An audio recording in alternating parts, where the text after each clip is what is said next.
a man accidentally found two adorable baby otters in a trash can.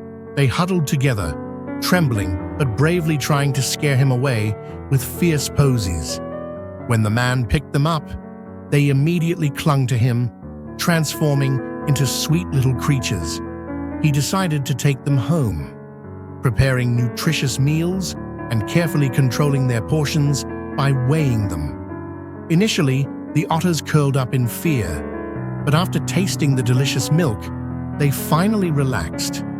Over time, the otter siblings became bolder, playing around the house and growing quite attached to their rescuer. He took them out to play and even built a swimming pool in the yard, where they happily played with a ball. Realizing they wouldn't survive in the wild, the man found a special place that simulated a natural environment. From then on, they lived happily together,